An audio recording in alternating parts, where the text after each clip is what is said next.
जी पकड़ लें, उनकी पकड़ में आते नहीं हैं हम, और जाकू पकड़ लें फिर ठिकाने लगा के ही छोड़ें, फिर ना छोड़ें वाकू। आहा, पूतना का विशाल रूप हो गया, भगवान ने उसके प्राणों को पी करके उसका वध कर दिया। विशाल पूतना गिर पड़ी, ब्रजवासी सब दौड़े, जोर की आवाज आई, देखा विशाल पूतना पड़ी है, उसके पयोधर पर ठाकुर जी पौड़े हैं। ऊपर चढ़ करके ठाकुर जी को लाए और लेकर के सबसे पहले गौशाला गए। अच्छा, एक बात कितनी सुंदर है,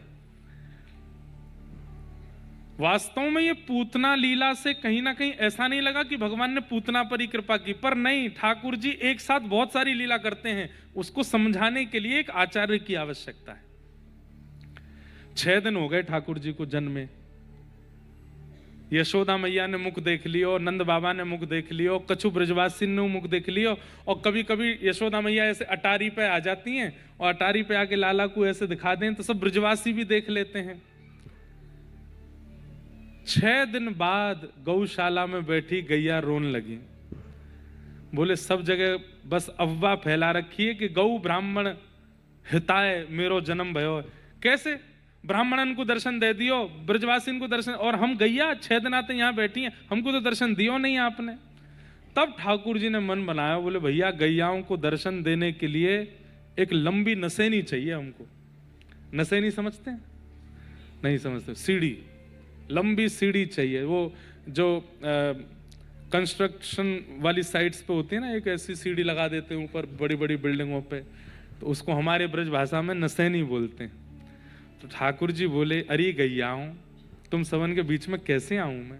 अबई तो मैया मोकू नंद बाबा को भी बड़ी मुश्किल से दिखावे, हृदय ते लगा के डोले, मेरो नील के बीच में कैसे आऊं मैं? अबई तो मैया मोकू नंद बाबा को भी बड़ी मुश्किल से दिखावे, हृदय ते लगा के डोले, मेरो नील मणि है, मैं कोई को नहीं दिखाऊंगी, नजर लग जाएगी, मैं गैयान के पास कैसे जाऊं? तब ठाकुर जी ने, ये पूतना नहीं आई है, ठाकुर जी ने बुलवाई है कि तू आ, तेरे चक्कर में तो को मारवे के कारण मैं बाहर जाके गिरूंगा, और जैसे मैं बाहर गिरूंगा तो मुंह पे अला बला नजर लगी होगी, वह नजर को दूर करवे के काजे मैया मुंह को लेके गौशाला जाएगी और गैया की पूंछ से झाड़ो देगी, तो सब गैया मुंह को देख लेंगे।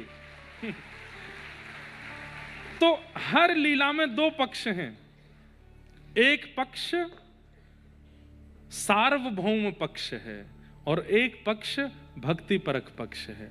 तो ठाकुर जी की इस लीला में भक्ति परक पक्ष क्या है? पूतना तो माध्यम है, ठाकुर जी गैयाओं को दर्शन देने गए।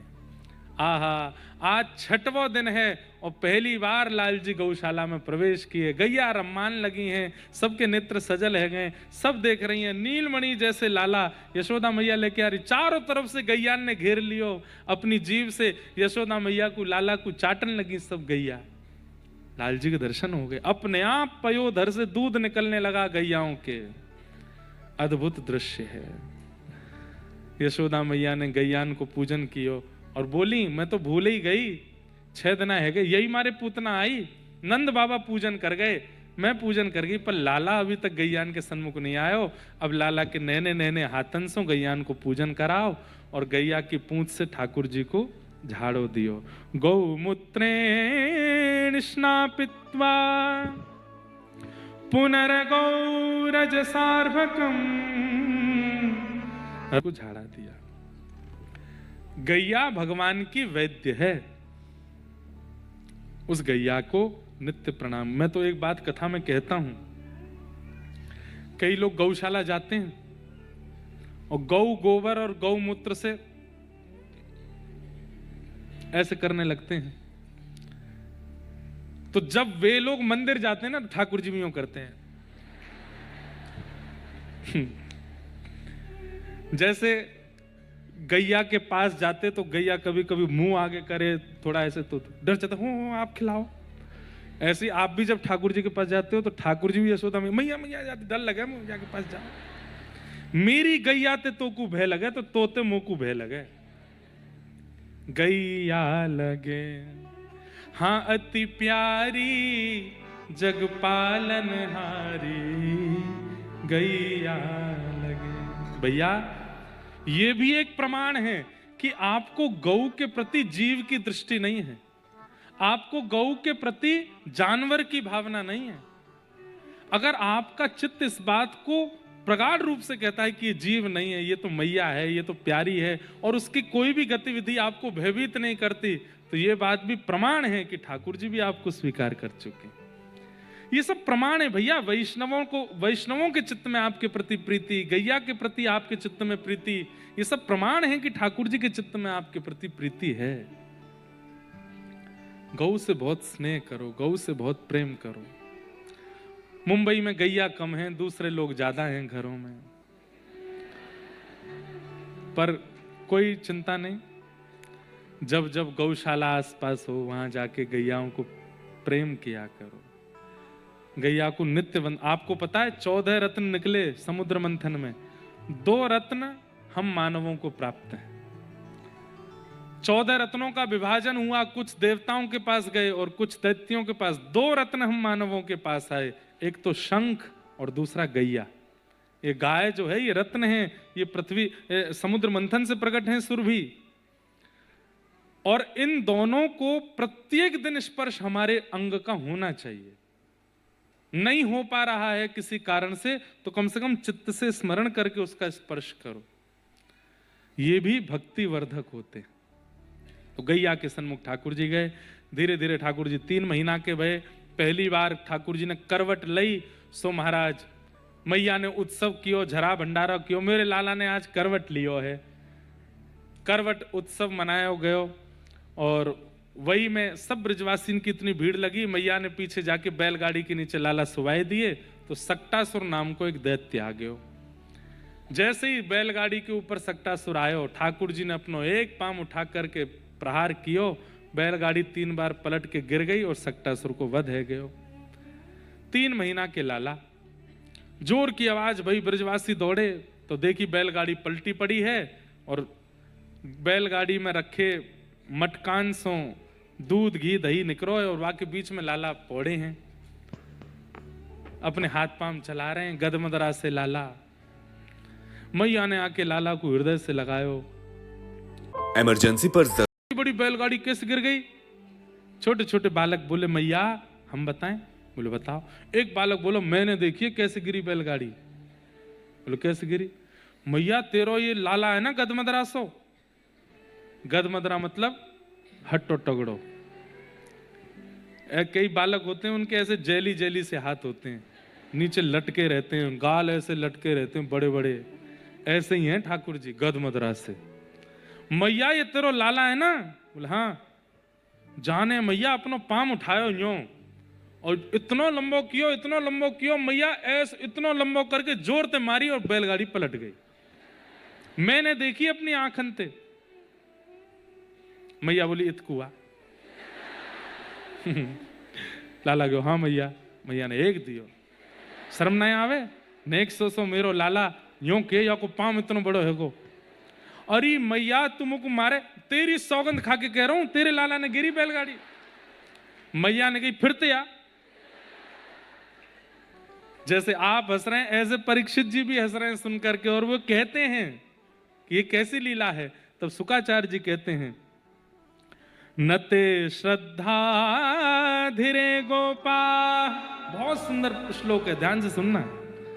नते श्रद्धा धीरे गोपा बाल भाषित मृत्युत अप्रेमयं बलम तस्य बालकस्य न ते विदुः। परीक्षित, ये प्रेम की चरम अवस्था है कि वो बालक सत्य बता रहे हैं, पर यशोदा मैया अपने लाला की योग्यता स्वीकार नहीं कर रही है। समझ में आई बात? प्रेम जब अटूट हो जाता है तो आपके प्रेमी की योग्यताएं नहीं दिखती आपको। बेटा पढ़ लिख करके कुछ बन जाए, बेटी पढ़ लिख करके कुछ बन जाए, समाज के लिए वो कुछ है, पर अपने मां के लिए तो बेटी ही रहेगी, बेटा ही रहेगा। कोई बहुत बड़ा अधिकारी बन गया, सब सल्यूट करते हैं उसको, लेकिन वो घर आकर के मां से भी यही उम्मीद करे, ये नहीं हो सकता। मां प्रेम की चरम स्थिति में होती है, वो अपने पुत्र को कैसे सल्यूट कर सकती है? वो उसकी योग्यता स्वीकार नहीं कर सकती। योग्यता है इसकी प्रसन्नता उसको होती है, पर वो उस योग्यता का प्रतिफल अपने पुत्र को नहीं देती। ये प्रेम का स्वरूप है। यशोदा मैया के सामने बालक कह रहे हैं कि मैया तुम्हारे लाला ने पाम लंबो करके बैलगाड़ी उड़ाई दी। मैया कह रही मेरो लाला नेक सो उड़ा ही ना सके, मक्खी तो उड़े ना यहाँ पे, बैलगाड़ी उड़ावे को। प्रेम की। अच्छा आप कहेंगे महाराज जी अभी 3 महीना के हैं ना ठाकुर जी, इसलिए मैया स्वीकार नहीं कर रही। अच्छा 7 वर्ष के जब गिरिराज जी उठा लेंगे तब भी स्वीकार नहीं करेंगी, तब तो दिख रहे हैं।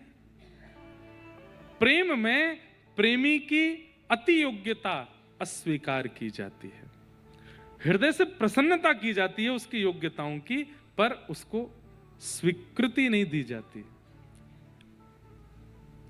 और कोई प्रेमी अगर अपनी केवल श्रेष्ठताओं का ही आपके सामने बखान करता रहता है, मैं ऐसा हूं, मैं वैसा हूं, मैं तुमसे मिल रहा हूं, तुमसे बात कर रहा हूं, तुम्हारे पास बैठ रहा हूं, यही बहुत बड़ी बात है तुम्हारे लिए, छोड़ देना उसको। योग्यता बता रहे हो अपने, कैसे प्रेमी हो? तो फिर प्रेमी मत कहो अपने आप को। ठाकुर जी को मैया हृदय से लगा रही है, मेरो लाला तो नेक सो है जी, कैसे उड़ा सके। धीरे धीरे ठाकुर जी लीला करते करते अब 1 साल के हो गए। ठाकुर जी के 3-4 दांत निकल आए हैं। जैसे ही दांत निकल के आए ठाकुर जी बोले कैसे बताऊं मैया को मेरे दांत आ गए, बोलना अभी आवे ना है। बगल में दाऊ दादा बैठे, ठाकुर जी ने दाऊ दादा को हाथ पकड़ो, थोड़ी देर ऐसे खेलते खेलते, दोनों पे ही चलनो ना आवे, छोटे छोटे हैं, और दाऊ दादा को हाथ पकड़ के मुख में लेके जोड़ते काट गए। जैसे ही काटे महाराज दाऊ दादा चिल्लाए, जोर जोर से रोने लगे। रोहिणी मैया दौड़ी दौड़ी आई, यशोदा मैया दौड़ी दौड़ी आई। दाऊ दादा थोड़ा थोड़ा तोतलो बोलनो जाने, लाला ना बोले अभी। मैया मैया मैया मैया दौड़ी, कहा भयो? मोटे मोटे आंसू दाऊ दादा के निकले। मैया देख, मैया ने देखी कैसे 2 गड्ढा है गए, लाला ने काट लियो। अब जैसे ही सुनी लाला ने काट लियो, डांटनो तो दूर की बात, फटकारनो तो दूर की बात, मैया के तो आंखन में आंसू आ गए। मेरे लाला के दांत नहीं करी आए। अच्छा होठ ऊपर करके देखा, ओहो बलैया लेवे मैया, अरे मेरे लाला के दांत नहीं करी आए।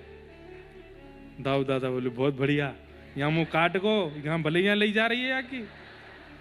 अब तो महाराज मैया दौड़ करके गई, जाकर के नंद बाबा को बुलाए के लाई। रोहिणी मैया आई हैं, सब ब्रजवासी, अरे मेरे लाला के दांत निकल आए। सब लोग आकर के ठाकुर जी के दांतन ने देख रहे हैं, कैसे सुंदर मोती जैसे दांत। कोई तो आकर के ठाकुर जी को मुंह में हाथ, लाला ने काट के दिखाइयो कैसे लगे। एक अद्भुत अतुलनीय अवर्णनीय प्रेम है ठाकुर जी के प्रति सबका। ऐसा छोटे बालक के प्रति प्रेम होता ही है, पर आप सोचिए छोटे बालक को देख के आपको जितना प्रेम होता है, उस प्रेम की अथावस्था पार है ब्रजवासियों की ठाकुर जी के प्रति। हमारे राधा रमन लाल जी की आज भी दतुइयां दिखती हैं। जिस दिन खूब प्रसन्न हो जाते हैं हमारे लाल जी, जिस दिन अपनी सेवा से, अपने श्रृंगार से, अपने भाव से अति प्रसन्न होते हैं ठाकुर जी की दतुइयां दिखती हैं। और हमारा सौभाग्य नहीं कि हम जाके कहने काट के दिखाओ, लेकिन ठाकुर जी बड़े प्रसन्न होते हैं। आज भी लाल जी के दांत दिखते हैं। आज भी कई मंदिरों में ठाकुर जी के कई अनुभव होते हैं।